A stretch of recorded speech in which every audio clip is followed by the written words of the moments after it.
Good afternoon and welcome to today's webinar. My name is Amanda from CCIQ and I'll be your facilitator for today. Joining us today is Diana, our Manager of International Trade here at CCIQ. We also have three special guest presenters from EFIC and Westpac who Diana will introduce shortly. So thank you for joining us for the final webinar in our 7-part series. Today's fundamental is on getting paid, export support and resources. This element is a critical part of any export transaction, and the payment terms you offer can make a difference when competing to win export contracts. The best option for you at any particular time, though, will depend on a number of factors and must be chosen carefully to minimise the payment risk while also accommodating the needs of the buyer.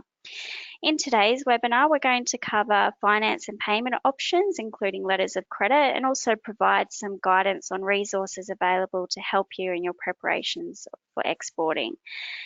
As always, if you want to ask a question, you can do so at any time during the webinar using the chat box that appears on the bottom right-hand side of your screen.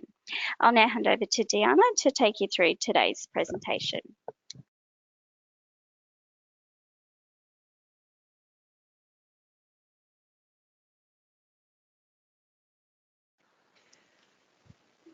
Good afternoon, everyone, and welcome to our 7th webinar of our webinar series, The 7 Fundamentals to Export. My name is Diana Georgieva. I'm the Manager of International Trade for the Chamber of Commerce and Industry Queensland, and it gives me an absolute pleasure to introduce to you today the last in our webinar series, The 7 Fundamentals to Exporting.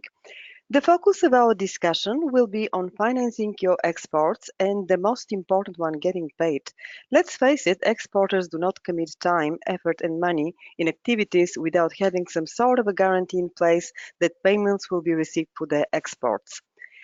We have invited 3 experts in the field today to cover for you these very important for your business topics.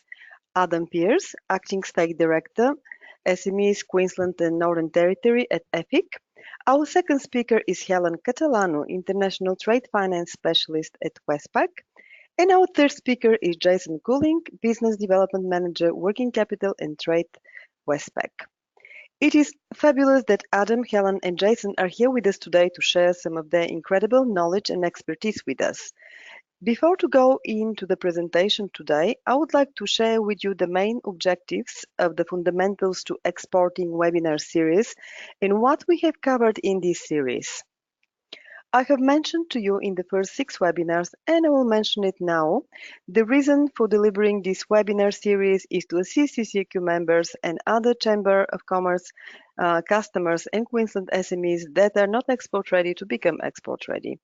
Becoming export ready refers to a point where businesses become equipped with the relevant knowledge and skills to successfully venture into trading in international markets. CCIQ can assist your business in increasing your knowledge and capabilities in relation to each of these steps so that your business is in the best possible position for success in the overseas market. To recap the last 6 webinars, in webinar 1, we discussed how to assess your product export capabilities and your company export capabilities. We have concluded that once you have established that you have exportable product, that your company is capable of exporting, that you know your strengths you can build on and weaknesses to address, then you can move into the next step, which is organizing for exports and identifying opportunities. In webinar 2, we have discussed the importance of market research, desk research and in-market research to assist you with organizing for exports and identifying these opportunities. In webinar 3, our focus was on market entry strategies options and how to determine which is the right one for your business and for your products. In webinar 4, we discussed marketing and planning considerations, your export plan and export strategy development. In webinar 5, we have discussed the regulatory and legal webinar requirements to consider when expanding export markets. In webinar 6, our Senior Trade Advisor Graham Roberts and myself have covered the topics of export logistics and export documentation requirements to export your goods overseas. And today, we will be discussing financing your exports and getting paid. And this is the agenda for today. Let's get started. It is the greatest pleasure for me to introduce our first speaker today, Adam Pearce. Adam Pearce joined EFIC in 2016 as Associate Director SMEs, Queensland and Northern Territory. Currently the Acting State Director for EFIC. Adam is responsible for delivering financial solutions to small and medium-sized export businesses to help them build their business. Adam has 18 years of banking experience, working in regional, corporate and business banking roles throughout Queensland, focusing on managing a customer across diverse industries, including professional services, real estate, manufacturing, engineering, natural resources, and ASX-listed companies. Thank you, Adam. Thank you, Diana, and thank you to the team at CCIQ for being part of webinar number 7, Fundamentals of Exporting, Getting Paid, Export Support and Resources. So today I'm going to take you through a basically overview of what EFIC is and how to identify when to use EFIC. Okay, so the advantages of using EFIC to strengthen your relationship, not only with your existing bank, but also your buyer.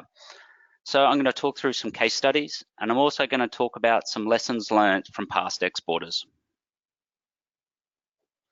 So what is EFIC? EFIC is Australia's export credit agency. We are a federal government, we're an act of parliament, and what we've been enabled to do is our purpose is to help Australian businesses take on the international world. So what we can do in this basis, we offer a variety of solutions working with your bank or without your bank, depending on which solution is needed. So in terms of securing export related contracts, you can use EFIC as a basis to help you win contracts overseas, certainly with country. Expanding internationally, that's a great example of an Australian business looking to take on the world overseas and replicating their business model overseas. And at the moment, there's a big push towards the US. A lot of business here in Australia are taking their business model over to the US, replicating it, or taking out a competitor overseas. Export supply chain. So basically what that is if ultimately your business is integral to an ultimate export happening, you're actually in the export supply chain. So that could be in the mining sector, it could be if you're an engineer doing up the drawings for a dragline, or it could be as if you're a feedlot provider providing cattle through to an abattoir going over as box beef. What also EFIC is, we can help you deliver on large projects both here in Australia and overseas. So I did touch on basis that we are federal government, so we do operate on what we call a commercial basis. So no free lunches with me, unfortunately. I'll lend money on the basis that I'll get it back. So it's quite simple. And the other thing that's very important I want you to take away from today is that I actually work with banks. So I work with your incumbent financier on the basis that I can provide financing to assist the overall business goal of the business or the need. So, and I'll touch on that in a little bit more in just a second. So this is the sector of basically what we do. So I can help direct exporters. That's quite simple. You're manufacturing something, goods or services, you've got a purchase order or a contract or supply agreement from an overseas buyer, then I can assist.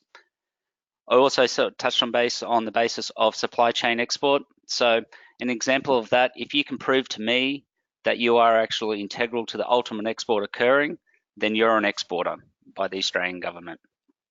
Expanding overseas, touched on that before, so that's very important, very topical at the moment, and a reason that a lot of businesses do this is they're doing it to increase their customer base, increase profitability, and Australian market only has so much demand for certain products and goods and services, so expanding overseas may be the logical choice.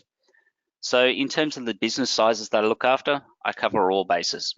So I'm responsible for the small to medium, so businesses up to about 150 mil turnover, and I can lend up to about 75 million within that sector. So in terms of the industries that I play in all industries and all sectors. What I don't play in is heavily sanctioned countries. So anything that has embargoed sanctions on them at the moment, I won't play in. So no point coming to me on those ones. And now I'm going to talk about a little bit about basically what I look for in terms of businesses coming to me. Okay, I want a couple of years of trading history. The reason I want that is I want to actually prove that you're not a startup. So on the basis that you've got the capability to deliver what you say your business plan is, that's very important. So we play in a sector called market gap. And generally what that means is every client that I talk to their existing financier to ensure that their existing financier can't support them. I'm not a competitor to your bank, okay? I'm a complementary service to the bank. So I play in the delivery track record. So I want to make sure the management has the skills to move forward. So we have online solutions from businesses turning over 250,000 or more, needing finance from 20,000 up to 350 for our online solution. As I stated before, the basis where I can play up to, I can land up to about 75 million within state. So the first question I'll pose to you is, have you spoken to your bank? If you haven't, that'll be the first thing you'll need to do before you talk to me. So in terms of where we talk about security, the banks generally will take what we call your bricks and mortars, your house, your shed, and move through it on that way. Ethic will sit behind the bank in terms of its security. We won't take a charge over your house or your shed. So that's what the banks do. And I can't stress enough about the continued relationship that you need to have with your bank. That is crucial. If we have a look here on this slide, it talks about some examples of customers that we have helped recently. So the bottom left one, Vale Group. So that's to do with a defence contract. What I talked about before, Australian business taking their business model overseas to the US, and what they did, they supported the US Army on a junction there on a contract. What you need to also realise is EFIC has access to the national interest account. So $3.8 billion that's been set aside to ensure that the Australian businesses can compete globally within the defence sector. Okay, so if you've got a business plan that you want to supply into the primes or the subprimes, potentially EFIC may be able to suit you or help you out there. So if we have a look at the middle one there, Pixie Ice Cream, the bottom. Anyone heard that annoying noise? No, it's not annoying. That noise that comes through on a Sunday afternoon when you're sitting there and the kids are all calm and everything, and the bell rings on that truck. Well, that's a business based in Toowoomba making the home ice cream. So what they've done, they've identified the fact that there's only a certain amount of market here in Australia. So they decided to take their business plan overseas. And guess where they took it? They took it to New Zealand, of all places. So an Australian company is supplying ice cream to New Zealand. But we supported them. So our part in that parcel was we helped them when they needed it. So if we go on to the bottom one there, the bottom right, Adrenaline Snorkel. So recently EFIC's been given powers to play in the tourism sector. So what this is, again, if you're supporting international tourism, I'm not talking about interstate tourism, I'm talking international tourism, we can assist you. So we can assist you with long-term CapEx loans, or we can assist you with working capital, depending on what the need is. So there is other examples on this page, but what it does show is that EFIC is able to help in all sectors as long as your business has an export flavour. So Helimods, this is a client that is based up on the Sunshine Coast, and the point that I'm going to touch on the slide after this one is that export doesn't happen overnight, people. It actually takes time. So, you know, the people that get up and say export happened overnight, they're not telling the truth. It's about planning. It's about basically putting in the long haul, and the reason you're doing the long haul is it takes time to get it. You're doing export for basically the reason that you're going to make money. So this example in Helimods, 15 months, this customer was speaking with its potential buyer before it was actually awarded a contract. So it took 15 months of investment before it actually achieved a contract. We were able to assist this client on that contract, which is great. And the basis is we worked in conjunction with their bank, and we funded this proportion, the bank funded another proportion. So the key message out of this is if you are exporting, invest in time, because it does take time. So these are some of the lessons that have been learnt from my experience and from dealing with existing exporters and exporters that have been doing it for a long time. So these points are just high level, but basically I want you to take away the framework that you need to invest in certain things. One of them is time. It always takes longer. Everything you're dealing with export takes longer. But you've got to remember why you're doing this. You're doing it so you can make more money. You get a bigger customer base. You've got more opportunity. Okay, so when you're thinking that you think you're going to get it done in 6 months, it's probably going to take longer.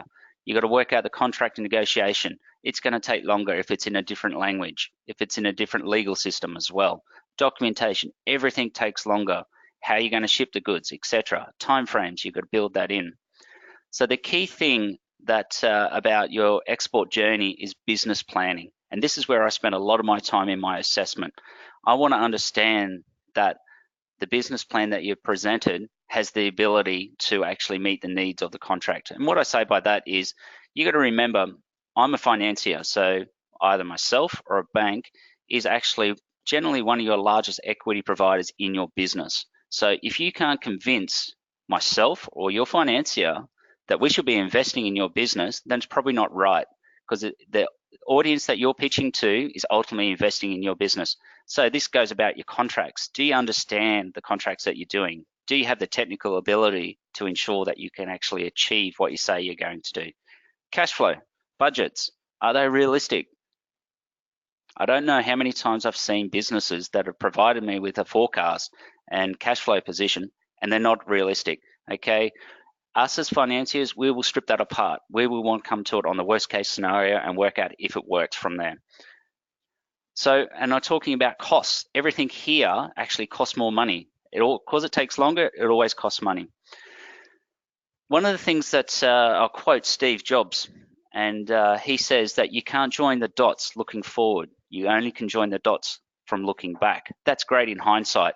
So that comes back to your business planning. Are you backward planning into it to ensure that you are connecting the dots, that you are actually satisfying all the risks that are associated with this, the country, geopolitical, the environmental, the technical, the payment, disputes and warranty, all these things that need to be addressed to ensure that you're going forward. The one thing I want to leave you with today that is really, really important, and I've touched on it before, is your relationship with your bank, okay? You need to have good relationship with your bank. Where I've seen exporters come unstuck is when they don't communicate with their bank. They actually come to the bank at the 11th hour when everything has already turned south and gone the wrong direction. Doesn't work out well, okay? So that is one of the fundamentals of 101 of lending. So one thing I will stress is always have an open dialogue with your bank. Work with a bank that you can trust and that you can build a relationship with as well. You need to be able to grow with that bank. You need to ensure that you got the sufficient limits when you're going out to export. You know, I can help in terms of providing some of that capital as well, but your bank is your first point to talk to. So in terms of payment methods, Westpac's going to touch more on that in just shortly, so I'll leave that section to them. But remember, guys, why are we in the game of export? We're there to make money, okay? So in your business plan, if you're looking at it and you're actually not making money and you're reviewing it, then it might be a good idea to cut it. It might be an idea to cut a different model and work out a different way. So again, the emphasis that I say in terms of exporting, you need to ensure you have a plan, and you need to ensure you have a plan B as well. That's the team here in Queensland. I head up the team. They're my contact details. I really would stress these 3 points. If your business is in exporting, finance is a challenge, and you're growing, reach out to us. And on that note, I will hand it over to the Westpac colleagues, and they will run it from there. Thank you, Adam, for the comprehensive presentation. I would like to introduce now our next speaker, Helen Catalano, and I should say speakers, and Jason Cooling from Westpac. Helen Catalano has been an international trade finance specialist at the Westpac Group for 33 years, predominantly focusing on assisting Australian importers and exporters with working capital solutions. An appropriate working capital solution can play an important part in developing your business strategy, improving overall business performance, and finally helping your business prosper and grow. Helen also works with her clients to ensure international trade risks are understood and to develop a suitable solution. Jason Cooling, Business Development Manager, Working Capital and Trade, Westpac, is our additional speaker from Westpac. Jason has a number of years of experience in the banking sector in Westpac and St. George, Bankwest, and the Commonwealth Bank prior to joining Westpac. So thank you, Helen and Jason, for joining us today.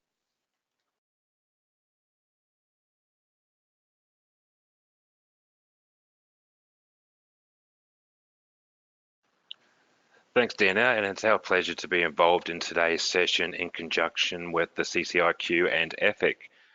As Deanna said, Helen and I work in Westpac's working capital team and will interchange throughout our session today. Today we'll be looking at export methods of payment, export trends and challenges, the trade cycle, working capital issues for exporters, and ensuring your payment. Our aim is to deliver a cost-effective, flexible facility that best suits your needs.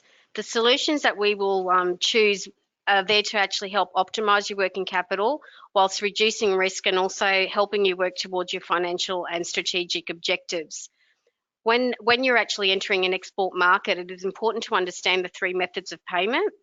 Them being open account, export documentary collections, and export documentary credits. As Adam has already mentioned, relationships are key here. So who you're actually dealing with and understanding who they are is going to dictate the method of payment that you're going to feel is going to be the best suited in the first instant. As a exporter and a new exporter, if you are dealing with a buyer that you don't know much about, negotiating a prepayment upfront is the best option for you. On the other side of the fence, so they also need to consider their risks in paying money away to someone that they may not know. So this is where the negotiation actually occurs between the buyer and yourself. So in the case where you are unable to negotiate 100% payment up front, you might actually then go, okay, well, let's how about we talk about a deposit, and then the balance may actually come in the form of a documentary letter of credit. For those who may not actually have dealt with them before, what a documentary letter of credit does is takes away the buyer's risk of non-payment and replaces it with a bank guarantee. Now that will work when you are able to fulfill terms and conditions of that credit, and it deals in the documents. So this is where we will also deflect back to bodies like CCIQ in ensuring that documents that a buyer may ask for under the letter of credit, you're able to fulfill. An example of that is, because we're only dealing in documents, you may actually have a request for a certificate of origin that needs to actually be endorsed by a consulate in Canberra. So there's obviously additional time frames involved with that. We often get customers that will present documents and then find out that they haven't actually been able to comply because they didn't consider the whole step in ensuring that they can. It's very important that you do actually engage with people like Diana and reach out to banks and to other associations to ensure that works. The other one that we can talk about briefly as well is the export documentary collections. So what that does is, from an exporter's perspective, you ship your goods, you get all your commercial documentation together, and you use the bank to actually facilitate the flow of the documents to the buyer's bank. The way the buyer actually acts in this process is they don't release documents to the buyer unless they actually receive payment up front or an acceptance and a commitment to pay at an agreed date in the future. So from your perspective, it's important to know that you maintain control of your goods whilst the payment is forthcoming. Now, many of you, if you have actually dealt with first-time exporters, you're either experiencing some of these challenges right now, or you will experience these challenges. So it's important to recognise them up front and consider them in your timeline. As Adam has already indicated, there is a long lead time from negotiating and getting out there and getting a feel for the markets. So considering using this as a checklist to sort of make sure that you are in a position where, yes, I've got a product, is it going to be competitive? Am I actually going to spend that time researching a market and then find out that I'm too expensive? Through all of that, you can spend a lot of time developing a product, getting out there, speaking to people. A lot of people, what they will end up doing is being, as Adam had said, a long time in the pre-work, and then realise they're ready to go and haven't spoken to a bank about working capital. So all of these things need to go hand in hand. And as I said, being able to recognise, yes, I have considered that, this is what I'm doing, is going to put you in a far better position a lot earlier as well.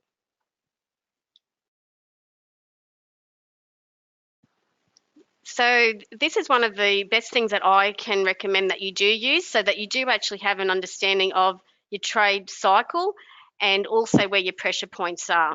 So with this slide, you will receive an order. You need to prepare the goods or access services in order to have finished goods. So we're now at day 45. You've finished all of that, and now you've actually packed your goods and ready to invoice. So you're now at day 70. You arrange the shipment. The goods are at the wharf and on a ship. Day 75. The goods arrive at the destination, and then you might receive payment 30 days later. So from when you've actually received your order to actually receiving payment, we've got 130 days out the door. Now, simple calculations, if you look at receiving an order of $100,000 every month, you're potentially going to have $400,000 tied up in working capital before you even see a cent on that first shipment. And when you actually sit down and break this down, it really does highlight having to have working capital in the business, whether it's your own cash or actually having early conversations with a financier or whether it is EFIC or your existing bank to make sure that you are export ready. Through all of this too, there's a clear pre and a post-shipment scenario. So as you can see here, we've got the pre-shipment that leads up to the 75 days. Now, as I was giving the example of $100,000 per month, you effectively may need $200,000 on a pre-shipment scenario to actually get your goods ready to ship. The other thing that we can do is on a post-shipment scenario is look to discount your invoices or your commitment from your buyer. So we can do that in a number of different ways. So we can use your documentary credits and fund against that. We can also look to provide facilities against other methods of payment, as in the documentary collections that we've spoken about earlier. Again, it's really important to be able to identify where your shortfall is going to be in your working capital and actually be able to plug that early on in the piece to make sure that you do have sufficient working capital in order to be able to fulfill your export sale to your buyer. Thanks, Helen. So every time you have an export order received, will create a cash flow cycle for your business. You have to purchase raw materials. You hold those materials in work in progress when you're manufacturing or value adding.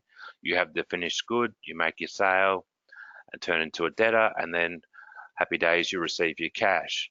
So all the way around, you're using some sort of financing, whether it's trade finance, you're using your overdraft or existing cash flow. So as your business grows, that requirement increases.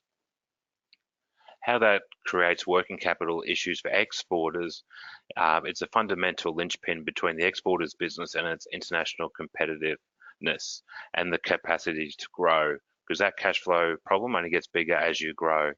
First-time exporters often underestimate the long lead times required to bring a deal to fruition and the associated costs.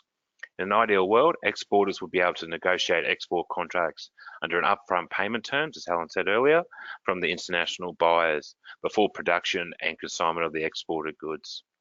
Relationships can be harder to maintain over distances and the competitive landscape. And this is even before considering foreign exchange, non-payment, political, transit and credit risks that are typically have a bearing on the exporting of goods and services to overseas markets. So you need to have careful business planning as well as research new market entry strategies, and this never grows old in the world of exporting. So as we've already mentioned, an export cycle is a lot more complex and can put additional pressure on your working capital. And that's predominantly because of the extended lead time between manufacture and shipment and receipt of payment. The way you actually would look to plug that hole is either through bank finance, your own reserves, via retained profits within the business.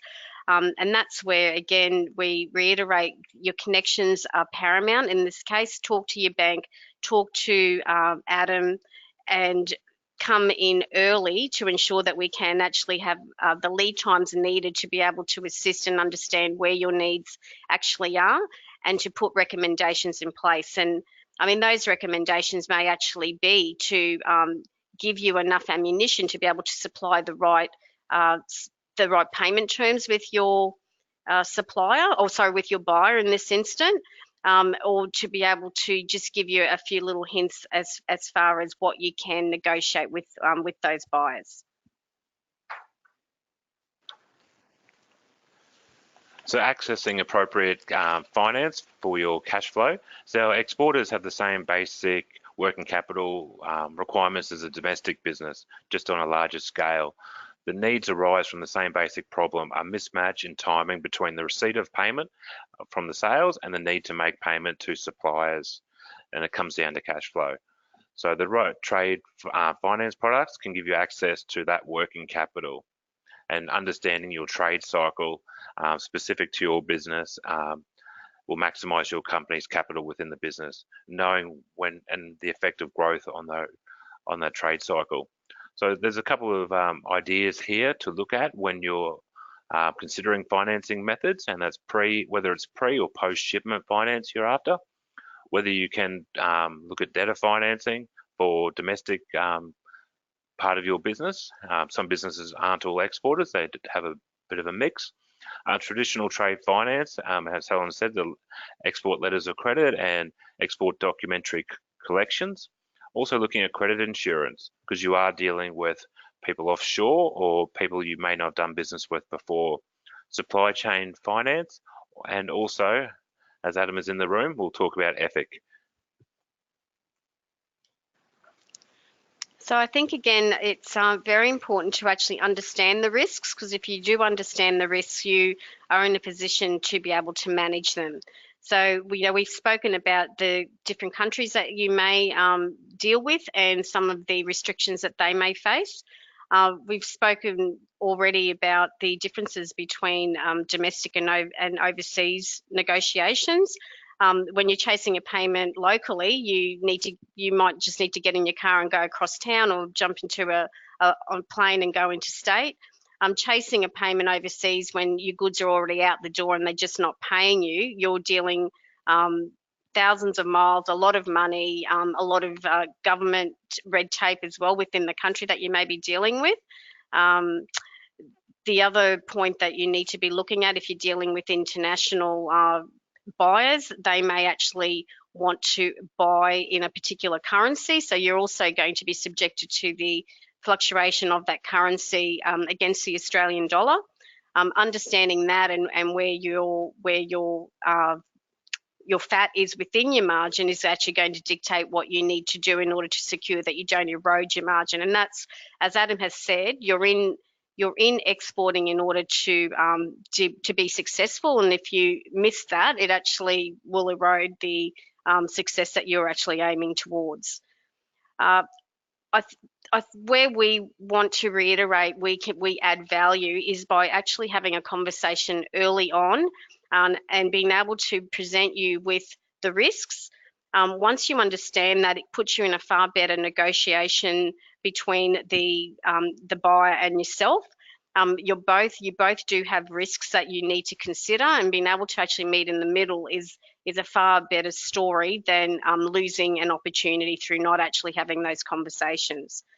Probably the three main points of payment risk is going to be the buyer. So sending goods away and then expecting that the buyer is going to be a good guy, and once the goods arrive, that they'll just pay you. Bank risk. So again, working out what country you're dealing with. The actual bank may want to pay you, but they may have restrictions within that country where they are unable to actually pay you.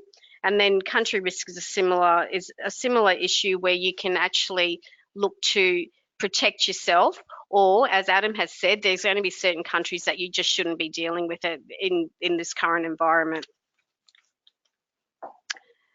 So in summary, if as an exporter, it's easy to have a look at a few things that where your pressure points are. So if you're needing to finance the production or purchase of goods in order to export. What do you need and where can we help? So trade finance or other working capital solutions can assist there. If there's a conditional guarantee of payment that you're seeking, that's an export letter of credit, and we can certainly look to assist with that as well. If you're looking to actually eliminate your buyer, the bank and country risk, that's where we can actually look to assist with confirming the export letter of credit. So not only are you protecting yourself a bit against buyer risk, for an insurance, it's almost like an insurance premium, the bank, so Westpac may actually look to take on the risk of non-payment if you have actually complied with that letter of credit. So it gives you further protection again. When we're looking at export proceeds that we collect on your behalf, that was the documentary collection that we spoke about. You'll find some customers will actually deal in currencies on both sides, so they're needing to actually buy a product from overseas in US dollars in order to value add and export it. So you have a natural hedge that we try to create. So we do have solutions where you're not having to pay your supplier, convert it to Australian dollars, and then actually sell it in US dollars, where you're actually going through two legs of foreign exchange conversions. So again, trade finance, foreign currency accounts can actually assist with that. And then paramount, that particularly as we saw with the long lead times, you are subjected to the fluctuations in the US dollars. And Donald Trump, sometimes all he needs to do is sneeze and something's actually impacted. So we do need to be very mindful that we do have options that can actually protect us against those risks.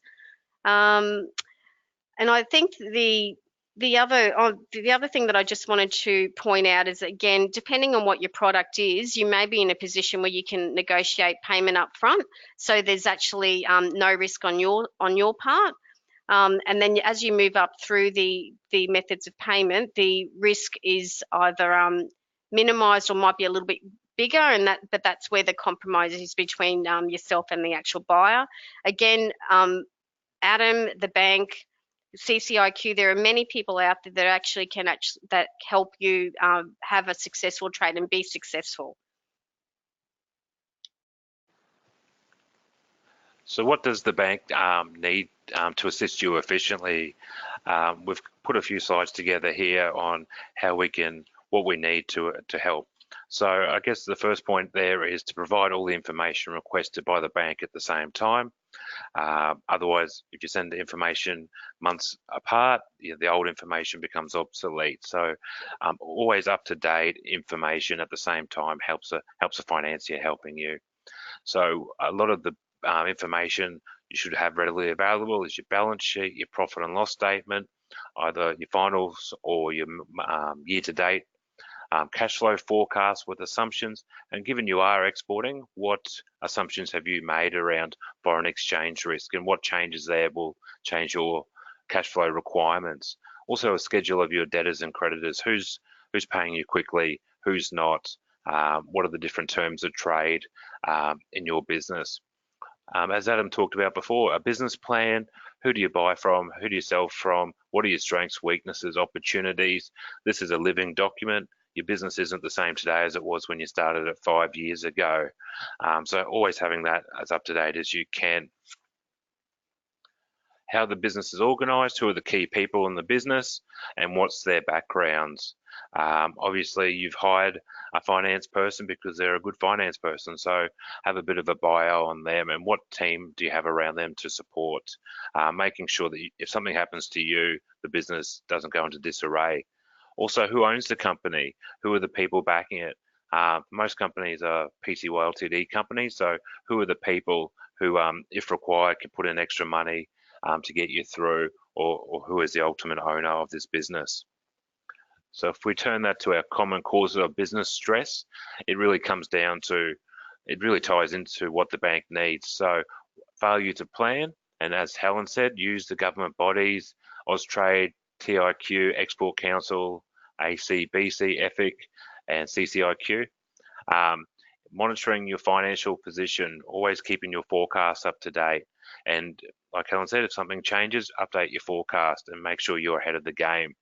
Value to understand the relationship between price, volume, and costs, and that probably goes down to your financial position as well. Manage your cash flow, manage your growth.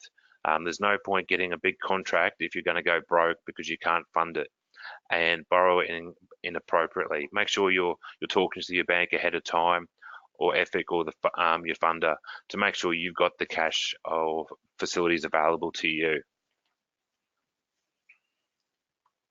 Again, thank you very much for your time this afternoon. I'll just hand back to Deanna to talk to export resources and support services.